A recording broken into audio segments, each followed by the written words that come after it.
ഇന്നത്തെ സിനിമ വാർത്തകളിലേക്ക് ഇവർക്കും സ്വാഗതം. 2025 ഈ വർഷത്തിലെ ആദ്യത്തെ മമ്മൂട്ടി സിനിമ ഈ മാസം തിയേറ്ററുകളിലേക്ക് എത്തുകയാണല്ലോ.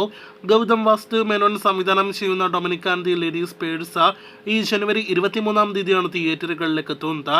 മമ്മൂട്ടി, ഗോകുൽ സുരേഷ് തുടങ്ങിയവർ അഭിനയിക്കുന്ന സിനിമയുടെ ട്രെയിലർ റിലീസ് തീയതി പ്രഖ്യാപനം ഇന്ന് വന്നിരിക്കുകയാണ്. ഒരു നോട്ടീസ് മാതൃകയിൽ വന്നിരിക്കുന്ന സിനിമയുടെ ട്രെയിലർ അനൗൺസ്മെന്റ് പോസ്റ്ററിൽ പറയുന്നത് നാളെ സിനിമയുടെ ട്രെയിലർ റിലീസ് ചെയ്യുമെന്നാണ്. ജനുവരി 8 നാളെ വൈകിട്ട് 6 മണിക്കായിരിക്കും സിനിമയുടെ ട്രെയിലർ റിലീസ് ചെയ്യുക. മമ്മൂട്ടി കമ്പനിയുടെ യൂട്യൂബ് ചാനലിലൂടെ വരാനിരിക്കുന്ന ചിത്രത്തിന്റെ ട്രെയിലർ എങ്ങനെ ഉണ്ടാകുമെന്നാണ് നാം ഉറ്റുനോക്കുന്നത്. നേരത്തെ പുറത്തു വന്ന ടീസറിന് ഒരു ഇമ്പാക്റ്റും സോഷ്യൽ മീഡിയയിൽ ഉണ്ടാക്കാനായിട്ട് കഴിഞ്ഞിട്ടില്ല. അപ്പോൾ കാത്തിരിക്കാം ട്രെയിലർ റിലീസിനായിട്ട്. ഈ ആഴ്ച തിയേറ്ററുകളിലേക്ക് എത്തുന്ന ആസിഫ് അലി സിനിമയാണല്ലോ രേഖാചിത്രം. മറ്റന്നാൾ ജനുവരി 9-ാം തീയതിയാണ് സിനിമ തിയേറ്ററുകളിലേക്ക് എത്തുന്നത്.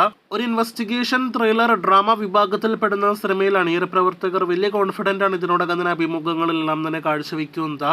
എന്തായാലും സിനിമയുടെ ഓൺലൈൻ ബുക്കിംഗ് ഇപ്പോഴത്തെ ആരംഭിക്കപ്പെട്ടിരിക്കുകയാണ്. കാത്തിരിക്കാം നാളെ വരാനിരിക്കുന്ന സിനിമയുടെ പ്രീസെയിൽ കണക്കുകൾ കേട്ട്, ഒപ്പം സിനിമയുടെ ആദ്യ ദിവസത്തെ അഭിപ്രായങ്ങൾ കേട്ട്. ഡിസംബറിൽ തെലുഗു സിനിമ ഇൻഡസ്ട്രിയിൽ നിന്നും തിയേറ്ററുകളിലേക്ക് എത്തി വമ്പൻ വേൾഡ് വൈഡ് കളക്ഷൻ നേടിയെടുത്ത അല്ലു അർജുൻ സിനിമയാണല്ലോ പുഷ്പ 2 ദി റോൾ.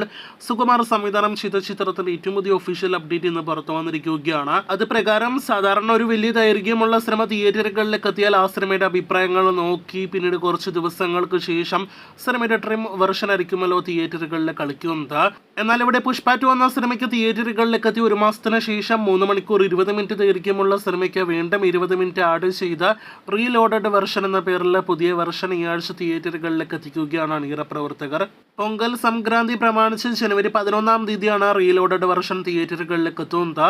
അപ്പോൾ പുഷ്പ 2-വിന്റെ ഏറ്റവും പുതിയ ദൈർഘ്യം 3 മണിക്കൂർ 40 മിനിറ്റ് ആകും.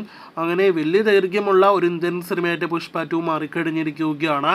പൊങ്കൽ സംക്രാന്തി സീസണിലെ കളക്ഷനും കൂടി ലക്ഷ്യം വെച്ചാണ് പുഷ്പ 2 വീണ്ടും തിയേറ്ററുകളിലേക്ക് എത്തുന്നത് എന്ന കാര്യത്തിൽ സംശയം വേണ്ട. അപ്പോൾ കാത്തിരിക്കാം കൂടുതൽ സിനിമാ വാർത്തകൾക്ക്.